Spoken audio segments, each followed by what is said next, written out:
Have you noticed it? The moment a woman smiles, tilts her head, and says a soft, "No," the room changes. He leans in. He laughs harder. He chases a little. Not because she plays hard to get. Because she knows how to place a velvet rope around her energy, let him approach, and make him want the privilege of stepping closer.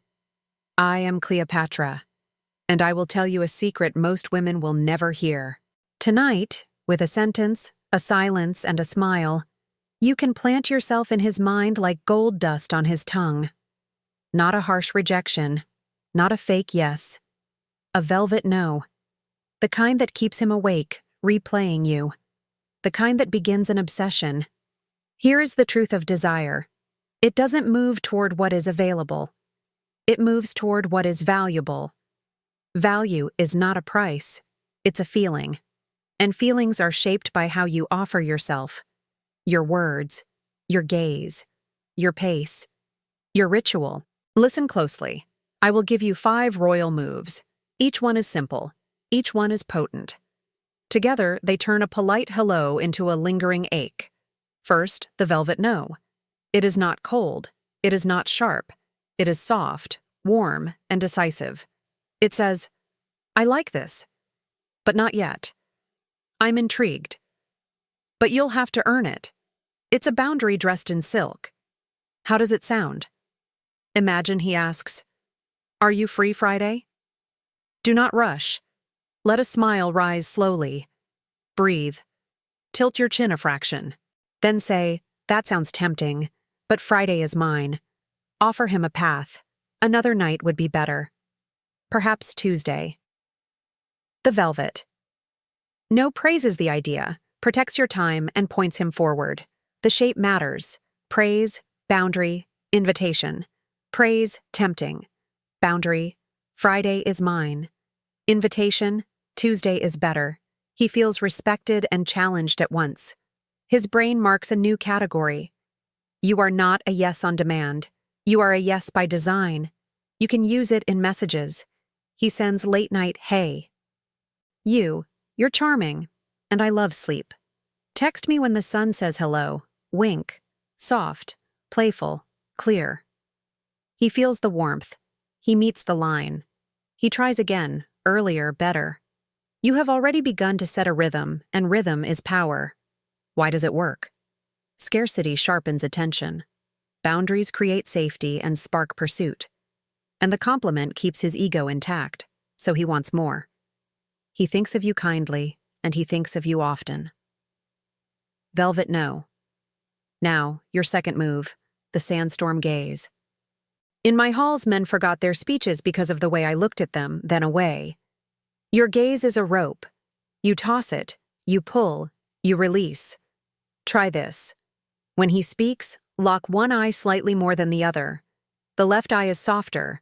Let it absorb him.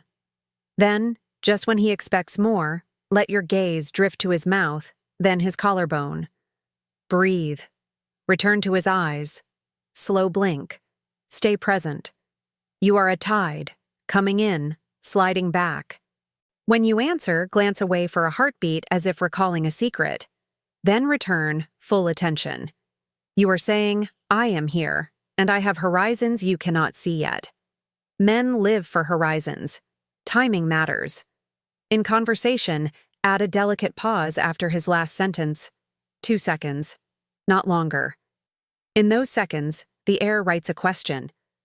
What is she thinking? He leans forward to chase it. He smiles wider. He shows you more. Your silence becomes a mirror that makes him reveal himself. And the more he reveals, the more he invests. This is how obsession grows.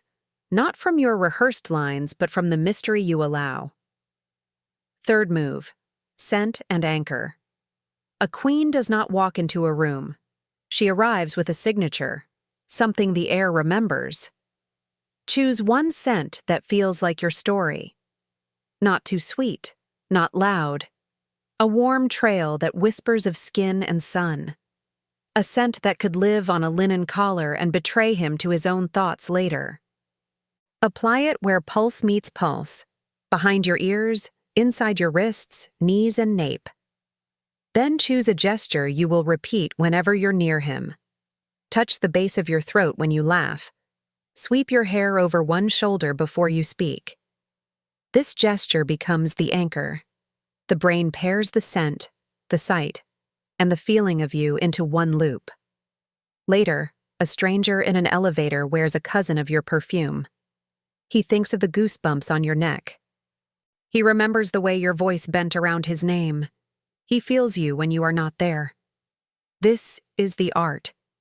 If you're meeting on a casual coffee, bring a single detail that glows. A thin gold bangle that rings softly when you move your wrist. A silk scarf that catches the light. Minimal, deliberate. He will not remember your whole outfit. He will remember the one thing that marked you. Let your scent and your anchor turn that mark into a memory that begs to return. Fourth move, stagecraft and entrance. Most women roll into a date as if it's a commute. A queen creates a threshold. Before you step into any room, pause in the doorway. The pause is tiny. One breath only. But it resets the scene. You become the event. Then, choose your seat as if it's a throne you designed for eye contact, light, and escape. Back to a wall, facing the room, light on your cheekbones, not overhead. You see everything. He sees you. Place your bag on the chair beside you to slow him from sitting too close too soon. Slow is sensual. Fast is forgettable. When he arrives, rise halfway. Let him come to you. Smile as if he's the only person who found a secret door. Touch his forearm lightly. Then withdraw. The first touch is important. Make it brief and purposeful, never needy. You are saying, I welcome you into my orbit. Let us see if you can handle the heat. Order something beautiful. Not the cheapest, not the most expensive. Something with ceremony. A tea poured from a small pot. A glass of red that stains lips like a blessing. Every choice should feel like a ritual, not a transaction. Ceremony forces attention. Attention feeds attraction. He will feel as if he entered a chapter in a book he suddenly wants to finish. Before we continue, tell me, which secret would you try tonight? The velvet no, the sandstorm gaze, the scent anchor, or the entrance pause? Leave me your choice below. And if you want more of these private strategies, touch the like and subscribe. I'll keep the doors of the palace open for you. Fifth move, the tribute test. Men do not value what they have not invested in. We teach them how to treat us by what we require. A tribute is a small, elegant task that makes him step forward. Not money, not gifts, effort. Ask him to choose and reserve the table. You offer 3 neighborhoods. He decides, calls, confirms. Tribute. Ask him to send the playlist he promised and listen to it while you cook. Send a voice note smiling, track 3 is dangerous. Tribute. After the date, say, text me when you reach home. I want to know you're safe. He texts. You reply, sleep sweet. He imagines your voice in his bed. He invests again. The tribute test has levels. Begin small. If he follows through, increase gently. Invite him to bring something personal into your world. A book he loves, a recipe from his childhood, a photo of the place he wants to visit next. Every time he offers a piece, he tightens the thread between you. Not because you demanded, because you required a standard and he rose to meet it. Men respect the gates they earn. What if he resists? A king who balks at small courtesies will never build a palace. Smile. Apply the velvet no. Perhaps we are not aligned. Another time, another man. Let him feel the consequence of laziness, the loss of access to radiance. You are not punishing. You are pruning. A garden must breathe if it will bloom. Now, weave them all. Picture this. You step into the restaurant. Pause at the door. One breath. Your scent blooms with the warm air. You choose your seat with the light behind him, on you. He arrives, and your first touch is a feather at his sleeve. Your gaze ropes him, returns to you like a tide. When he pushes for Friday at his place, you smile. Tempting. But I love a proper date first. Tuesday suits me better. He laughs, nods, adjusts. You praise his small leadership. You ask him to choose the dessert. He does. You taste it with your eyes closed, then open them slow. Pause, gaze, smile. He is lost. Not because you gave everything, because you gave the feeling that everything could be given to the right man, in the right way, at the right time. Do you see the pattern? Soft praise, firm boundary, clear invitation, a gaze that arrives and departs, a scent that writes its name in his memory, an entrance that redefines the room, a tribute that turns interest into investment. Nothing here is cruel. It is not a game of pain. It is a dance of pace and presence.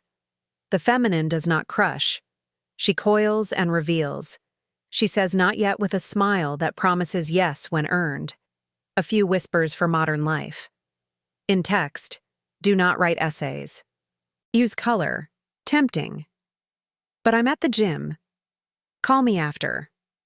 Or, that's bold. Tuesday is better for trouble. Keep your words short, your timing thoughtful. Reply when you have energy to play, not when you're drained. A queen does not serve from an empty plate. On social, do not flood him with everything you do. Leave clean edges. Share one detail that hints at a bigger world. A book page with a highlighted line, a photo of your hands holding a pomegranate, a video of the ocean with your laughter off camera. The mind chases what it cannot fully see. On dates, protect your throne. Do not let him pull you into his chaotic schedule. Offer options that fit your rhythm. If he breaks plans twice, step back. You can say, I like consistency. Let me know when you can meet that. The velvet. No holds the door and holds your standard. If he is a man worth keeping, he will straighten. If he is not, you have saved months of sorrow. And your body. Your body is a compass. If your chest tightens around him, notice. If your breath becomes shallow every time he speaks, notice. The feminine seduces from safety. When you feel safe, your humor opens, your eyes soften, your shoulders drop. That softness is irresistible. Let only the man who makes you feel safe even close to your yes. I will give you one last edge. Handmade mystery. Before you meet, write a line on a small card. Something true and playful. I cherish storms. They help me sleep. Or, I collect words strangers say to me. Then place the card in your bag. When he says something interesting, slip the card onto the table and say, this is your contribution. He will keep it. He will think of you every time he sees it. You have created a relic. A relic turns a moment into a legend. This is how obsession begins. Not with loud tricks, with quiet rules, with a velvet no that says, I am worth your effort, with a gaze that moves like a desert wind and leaves sand in his pockets, with a scent that brands a memory, with an entrance that makes time kneel, with a tribute that teaches him how to treat you. Carry these into your night. And remember, when you respect your own boundaries, the world begins to treat you like a treasure. Men are not puzzles to solve. They are rivers. Give them a riverbed, and they flow deeper. Give them a floodplain, and they disappear. So say this when he presses too soon. Tempting, but not yet. Offer the path. Make him step. Smile with your eyes. Let silence do half the seducing. And when the moment finally comes, your yes will mean something. It will taste like victory. You hold the dangerous secret now. Use it gently. Use it wisely. Use it tonight.